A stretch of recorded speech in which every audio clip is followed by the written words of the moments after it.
Hey guys, welcome to my Magicka Dragonknight build video for the Harrowstorm patch.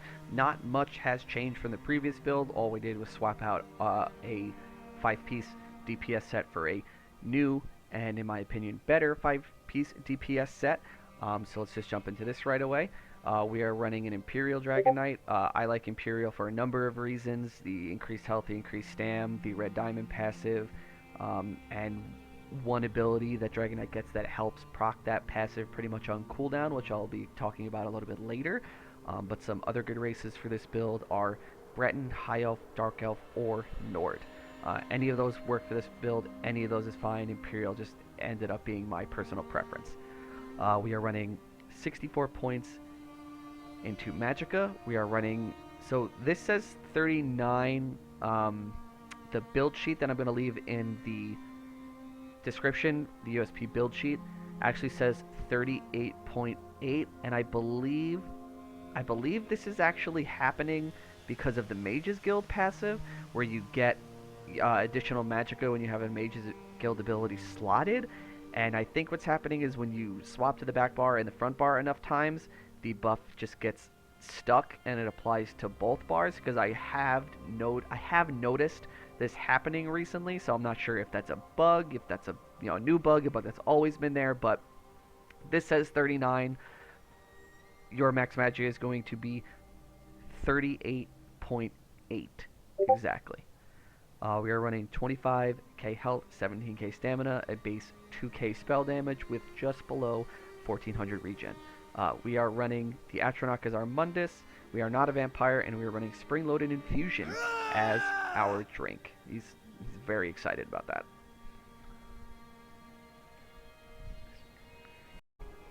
Alright, now let's get into the gear. Really quickly, 2-piece blood spawn, 1 heavy head, 1 medium shoulder, 5-piece bright throat's boast, all light armor. All of these pieces are impenetrable. All of these pieces have a max magicka enchant. If you are an Imperial or a Nord, you can get away with doing straight max magicka for your enchants because of the passive increases to health and stamina you get in your passes. If you are Breton, Dark Elf, or High Elf, I would highly suggest taking these 3 pieces and changing the glyphs to tri-stack glyphs. You really only need 3 for CP PvP. If you do anything like Battlegrounds or no CP PvP, as specifically Breton, Dark Elf, or High Elf, you may want to consider changing all of these to tri-stack glyphs.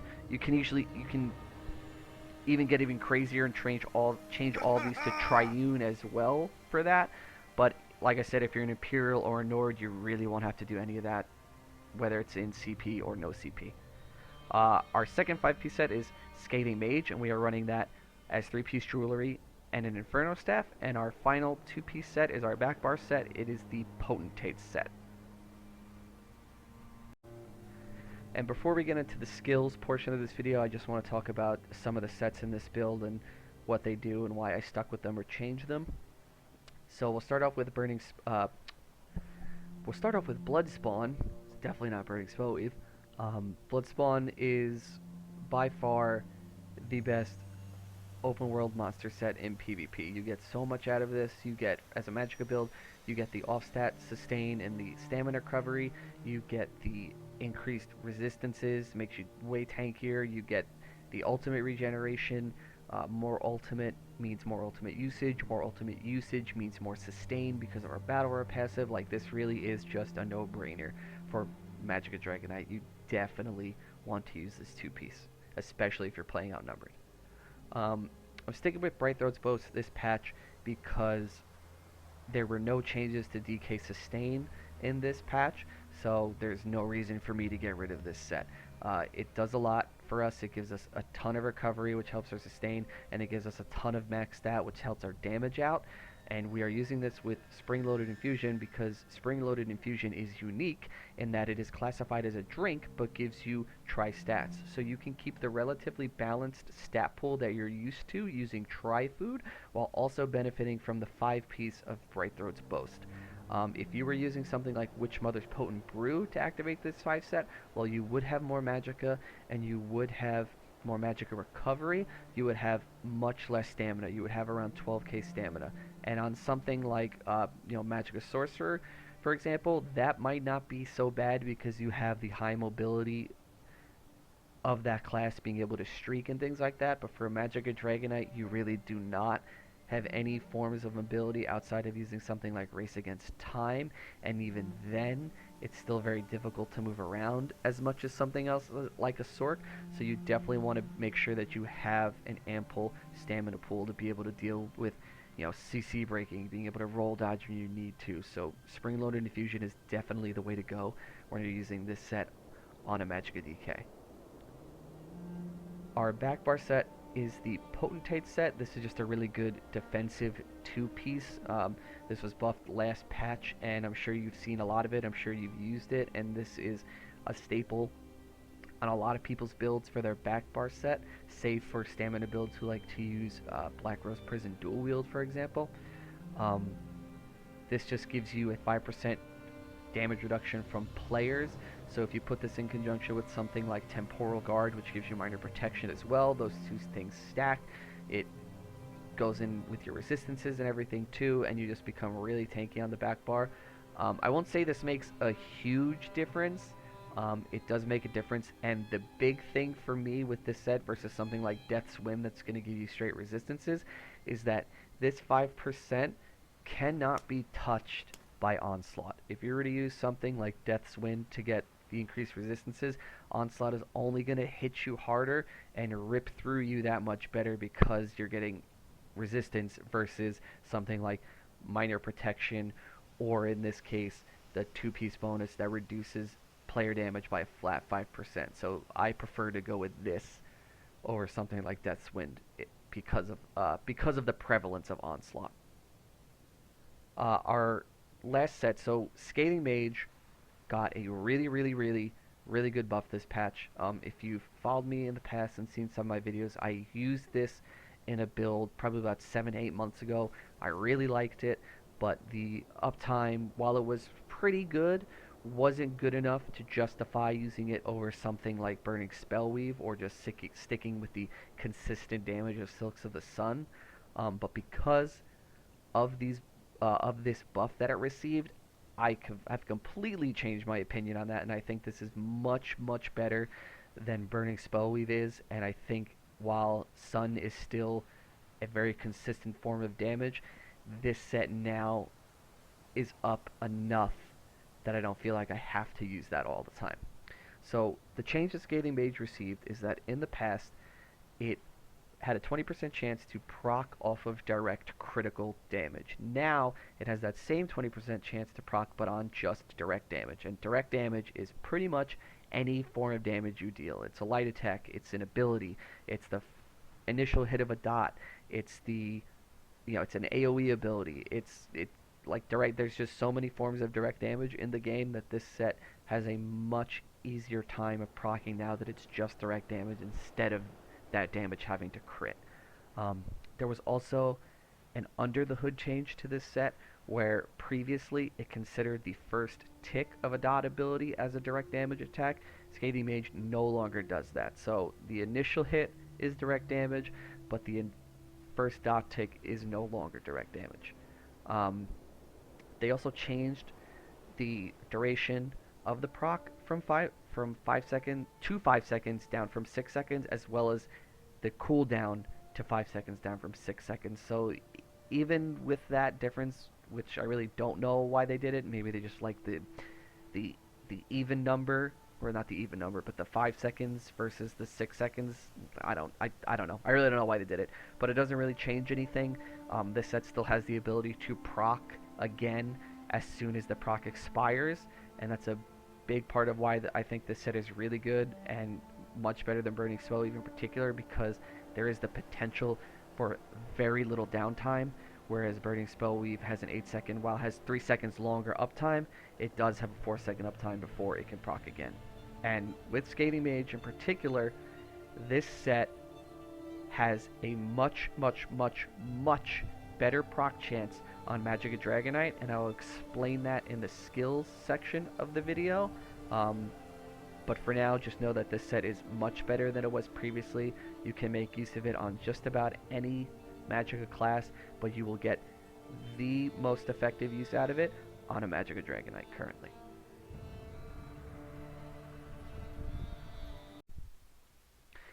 And for our skills on this ability, I'm going to go through this really quickly. I'm not going to spend too much time on this. I am going to talk about, I think it's 3 or 4 abilities, and how they're important to the build and important to the class and the playstyle. So to start off, our Destro Staff bar is going to be Burning Embers, Fossilize, Elemental Drain, Flame Lash, Cauterize, and Ferocious Sleep. For our back bar, we are running Coagulating Blood, Protective Plate, Engulfing Flames, Degeneration, Volatile Armor, and Temporal Guard.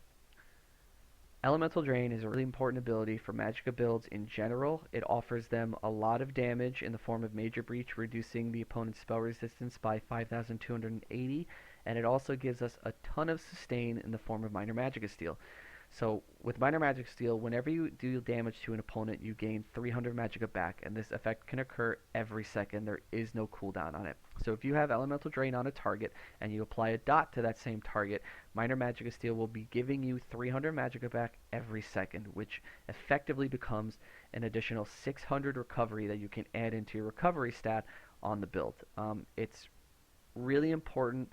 I don't think you want to run without this. You can, but you definitely will notice a difference in your sustain as well as your damage. I would absolutely recommend that you keep this ability on the bar.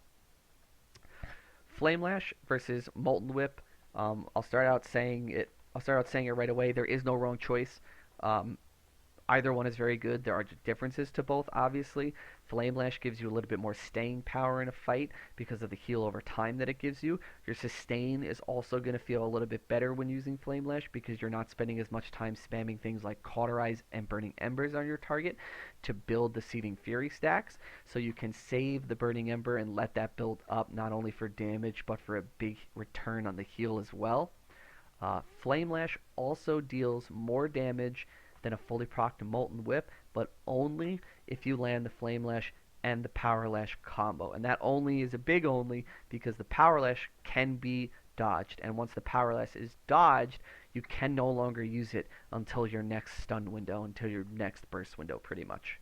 And with the addition of the off-balance immunity, it changes the way Flame Lash works a little bit. And I say changes, but they change the way it works a little bit.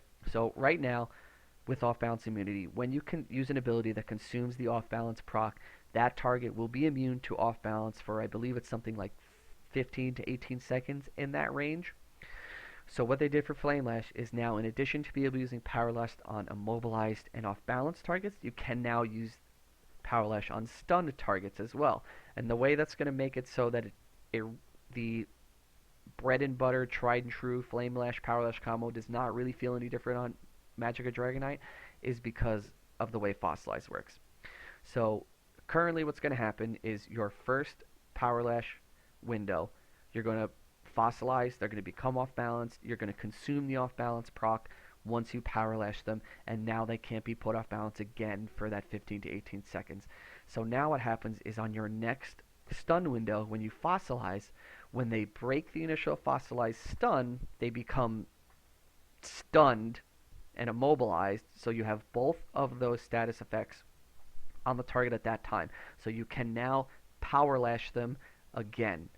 So previously, you could simply just fossilize, Flame Lash, Power Lash. What's going to happen now on live is when you Flame Lash after the off-balance proc has already been consumed, your fossilize, if you whip too quickly, you will only Flame Lash, Flame Lash. You have to Flame Lash, wait for the stun to break, and then Power Lash again. So nothing really changes. You just have to wait an additional maybe like half second to a second before you can Flame Lash again. But it's still going to feel pretty much the same. There's not much difference to it at all. Molten Whip is very upfront, very bursty. It's a very, you're my target, you are the one I want to do damage to, and I'm going to be able to do that to you because of this ability. The one thing to keep in mind with Molten Whip is if you have any Seething Fury stacks on your whip, they will not be consumed unless you deal damage with that whip.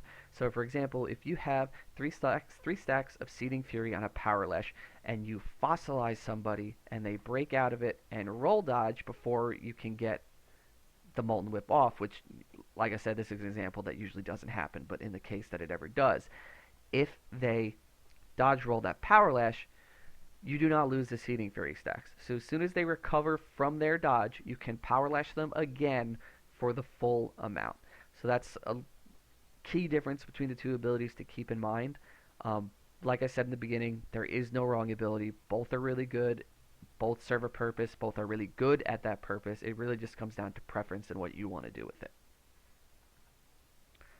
So for Protective Plate here, using Protect, you have two options of Snare, Removal, and Immunity as a Magicka DK, and one is Protective Plate, and the other is Race Against Time.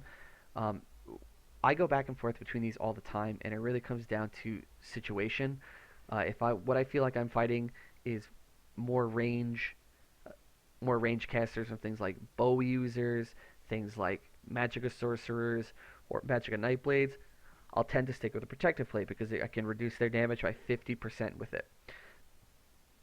If I'm fighting more melee users, or I'm in an area that has an abundance of line of sight that I can use to mitigate range damage, I'll use Race Against Time. And Race Against Time is a loaded ability. It does so much, and all of it is really good.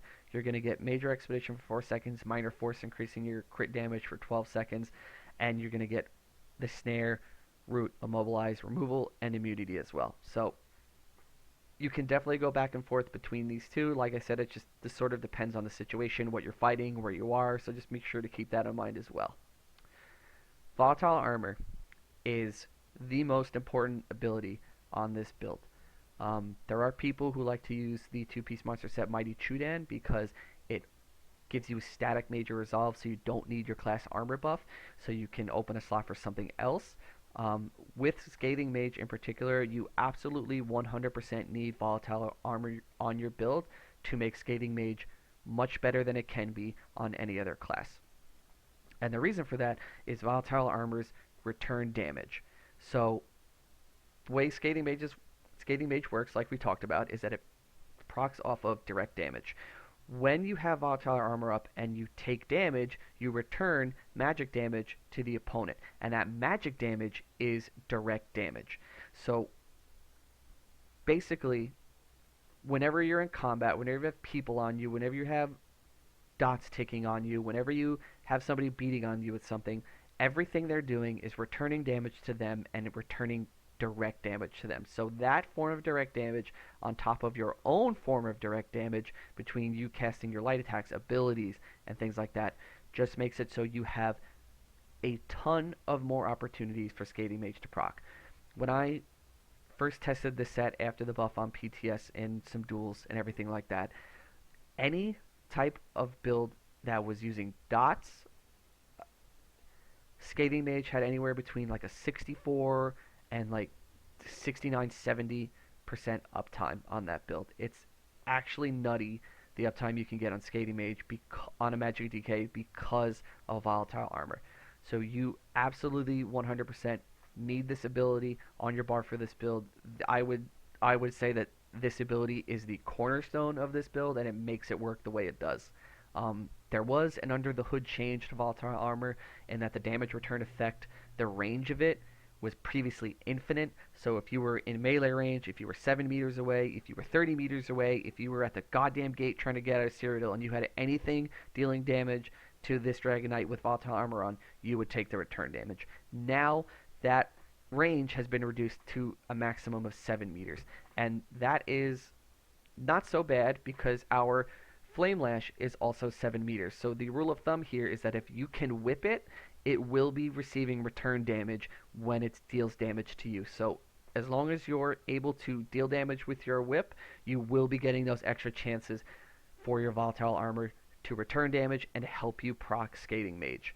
I can't stress how important this ability is and how it makes Scathing Mage such a much better set on Magicka Dragonknight than it does on any other Magicka class. So please, please, please keep that in mind. And the last thing is Ferocious Leap. Even after the changes to Ferocious Leap, I still really like this ability. There is that little weird, like 1 second or so cast time in between when you use the ability and between when it lands, but I haven't really noticed too much inconsistency with this ability as opposed to last patch, so I still use it. I still think it's really good. If you do not like it, if you do not agree, the only thing that I would suggest using in its place is Shooting Star. You can go back to the old tried and true Meteor Fossilized combo for your ultimate burst, and having this on your bar will also give you a little bit more Magicka recovery and Magicka because of the guild Mages Guild passives.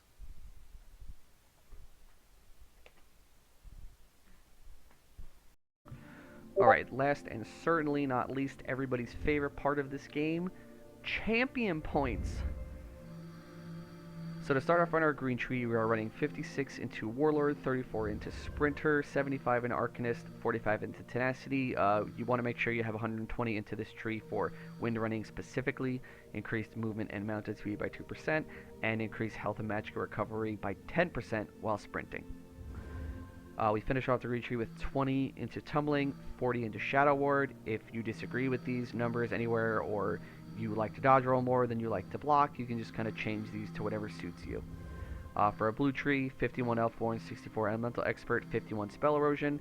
As I said previously, I spec a little bit heavier into this than most people I know. If you think it's a little excessive or you want to put some points elsewhere, I would suggest putting the point into Blessed or Thaumaturge to increase dot damage and healing, or healing. 72 into Master at Arms. We finish it off with 32 into Thaumaturge. This helps counteract the dot nerf that was done, I forget if it was 2 patches ago, don't really remember when, but this helps counteract it a little bit. Red trees are going to be 56 Ironclad, 56 Resistant, and we're going to finish it off with this tree with 28 Light Armor Focus, 37 Hardy, 37 Elemental Defender, 56 Thick Skinned. This 28 points right here is just kind of like, it floats around for me and it goes into different places all the time. I really like it in Light Armor Focus. Dragonites naturally have more spell resistance than they do physical resistance, so this number bumps it up to pretty much an equal level. I believe this many points into Light Armor Focus also increases physical mitigation by 2.5%. So that really helps as well in conjunction with these. I find this to be a little bit more bang for my buck putting it in here than putting them in Hardy. If you want to put these anywhere else, the only things I would suggest are splitting this in half and doing 14 Hardy, 14 in Elemental Defender, or take all 28 and put it in Elemental Defender, or take all 28 and putting it in Quick Recovery if you feel like you need a little bit of healing. I don't run anything into Blessed, I don't run anything into Quick Recovery, and I definitely don't feel like I have any trouble healing outside of being like healing debuffed or something, especially in a CP campaign.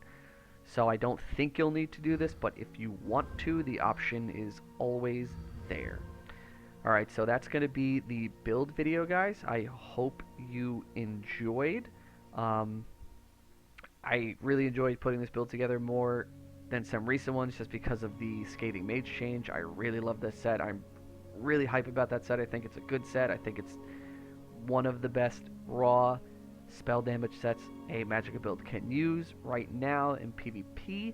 So there's that. I will have the comments open for any of your questions, comments, concerns about the build. If you want to know anything like, hey, can I run this instead of that? What if I did this instead of that? I definitely don't have a problem explaining it or telling you why it may be a good or a bad idea. So if you have any questions, definitely leave them there. And if you guys enjoyed the video, if you guys like the build, if you guys just learned something new that you might have not known prior to watching this video, please leave a like and a subscription. It really helps me out, and I really do appreciate it. So I will see you guys in the next one.